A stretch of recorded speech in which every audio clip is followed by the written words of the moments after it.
Guessing which first-year coach can improve their team is always difficult. However, now that we have seen a year of some coaches like a Sam Pittman at Arkansas, Jeff Haffley at Boston College, Eli Drinkwitz at Missouri, as well as others, who are you most excited to see long-term at their current school? It's the sort of the meat of the question. Of those coaches that just finished their first year. And then a sub part of this, which can be good for the conversation, which coach seems not to fit their program quite as well as we thought last year when they got hired? I think as far as most excited, I think the obvious answer is Lane Kiffin at Ole Miss, just because if he stays there, and again, that's kind of the situation. If he has success, I don't know if he's going to stay there or if another larger job comes open, if he would leave for it. But I mean, I think that as far as pay is concerned, he'll be just fine where he is. But I think that just for the content more than anything, having Lane at that program in the SEC West, where he could just kind of be a thorn in the side of Saban, or, you know, just play that foil. Play, you know, like I don't know if the Rebels are going to be a team that's winning SEC West titles or playing for SEC titles, but I think that they can be a very good team that, as we saw this year, just as they were offensively, they can give Alabama problems. And if he keeps improving the talent level of that roster, maybe they take that step forward. And if he starts to care about playing defense, maybe they take that step forward. So I think I'm excited to watch that just for content purposes of making things interesting. Whereas I don't think Ole Miss is going to be the title contender from that division. I think that's still going to be Alabama, A&M, Auburn, LSU.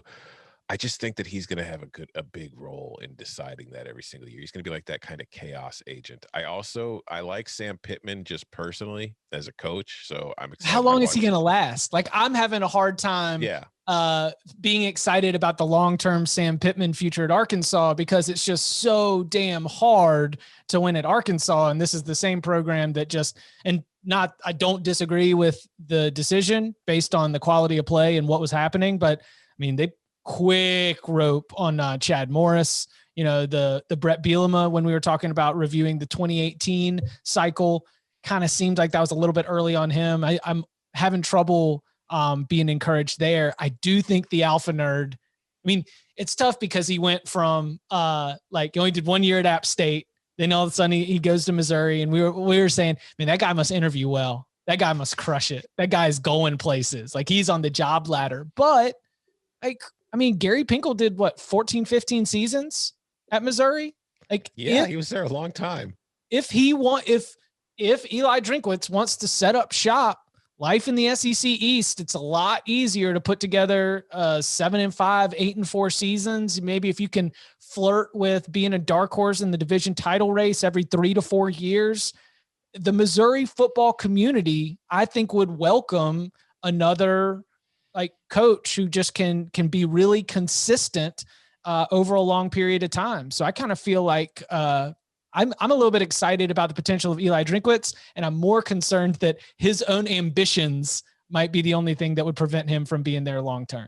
Yeah, but most of Pinkel's tenure came in the Big 12 North, and they were winning like division titles. They were winning 10, 11 games. I think that bought him a whole lot of goodwill. I don't know how long Mizzou will be willing to sit if Eli's going 7-5, 8-4, 9-3 every year. I think we've seen with so many fan bases that they get tired of, even if it's like success, they'll get tired of it. It's I was just looking at this list just from the SEC alone, and there's a lot of optimism. Like, a lot of fan bases are like, hey, we nailed it. We got this hire right. And for good reason. Like, a lot of them look great right now. But I'm curious, like, in 2 or 3 years, which one of these guys will be right back where they're on the hot seat. And I would be worried. A lot of it's program related. Like, I'm with you, Tom, like on Sam Pittman. Like, hey, I love the hire. He was a lot of fun to watch, but just how hard is it to win at Arkansas? And when you don't win an SEC game in 20 tries, and then all of a sudden you get just a couple, it feels like a massive win. But if you only get a couple next year, or 2 or 3, then it's like, well, where are we going? So that'll be interesting to see how that plays out.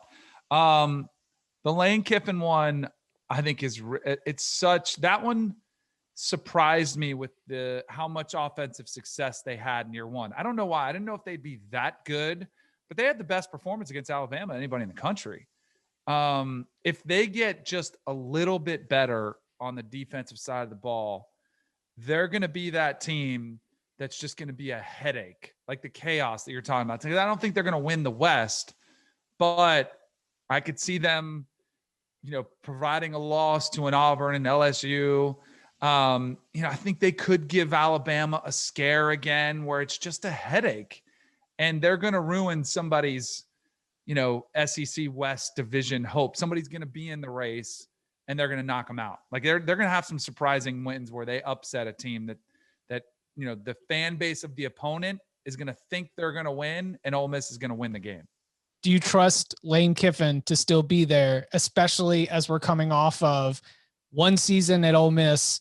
And then, who Auburn should really look at is Lane Kiffin. Like if Coach O is out at LSU, Lane, you know what? I mean, you could just go up and go get Lane. Like he is this. I mean, there's a reason why we're excited about him, because in addition to content, he's had on-field results immediately.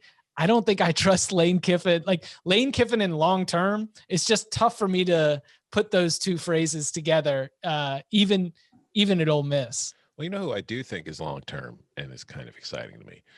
Greg Schiano at Rutgers.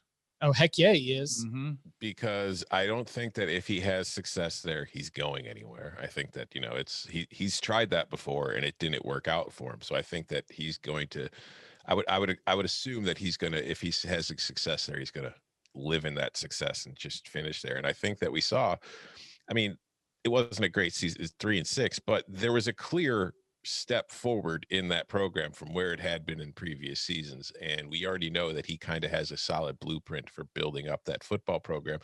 And I think that, with like Indiana kind of taking a step forward this year, I think that if Rutgers can also take that kind of step forward, we're looking at a Big Ten East where Ohio State's still going to be Ohio State. I think Michigan's going to be improving at some point, and it's going to get to that kind of division competing level. I think Penn State is still Penn State.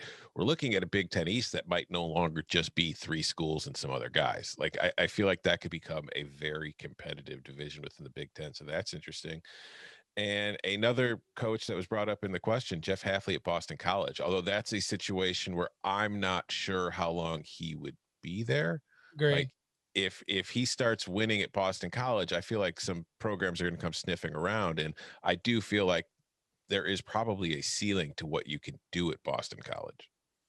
100%. There absolutely is. And I think, there's some coaches that are out there. I think you were talking about Eli Drinkwitz, like what a job he does. And like you talk to them, they have great personalities, and personality matters in this business. Like you're good with the press, you're good with a fan base, and you can win at some of these programs. Like you're not going to be around long. That's why I totally like Jeff Haffley did. I think he overachieved in his first year.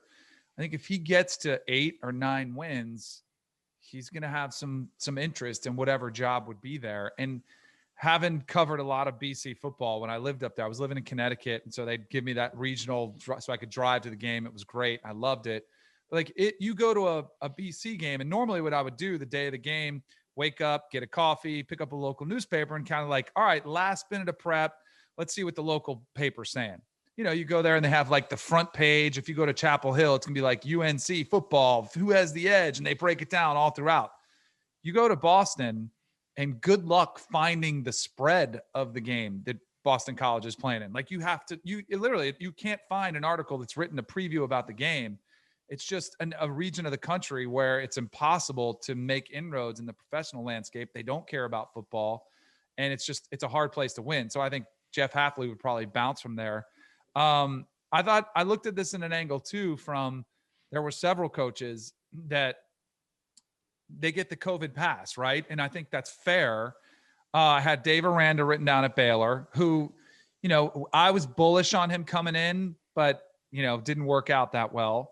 I looked at Mike Leach, another one where it's kind of like, man, you thought it was going to be this was going to be the team that Ole Miss turned out to be, like all offense, no defense. It was actually the reverse. Like their offense got figured out by the defenses after Bo Pelini kept, trying to do the same thing and banging his head against the wall. And then their defense actually played really well. So I'm curious to see what he does. And then from from a Florida State standpoint, like I think Mike Norvell gets a pass, but that pass isn't going to be around long. So I'm kind of excited to see what he does with a full off season, kind of weeding out some of the players, getting a quarterback who has some question marks in Mackenzie Milton. So like those three coaches year 2, I think is going to clearly have massive importance on which way their programs are headed. And is there optimism? Do you get it kind of turned in the right direction? And if you're not, I think, all three of these programs kind of expect, and of course at different various levels, but they're going to expect like you better be well over 500 and at a pretty decent bowl in year 2, regardless of how bad year 1 was. And another one I'm interested in, I don't know if excited is the right word, but Karl Dorel at Colorado, because we had such low expectations for that hire coming into the season, and they played really well in a very short season. But as we've talked about in the last few shows, I don't know what the hell to make of anything that happened in the Pac-12 this year. So it's like, I'm going to be really interested in seeing going into next season for the Buffaloes with Dorel. Was 2020 kind of just like a crazy, flash in the pan that'll fizzle out? Or was there something there that we saw that is going to continue to build, and Colorado is going to be a strong player in the Pac-12 South, or at least another contender in the South?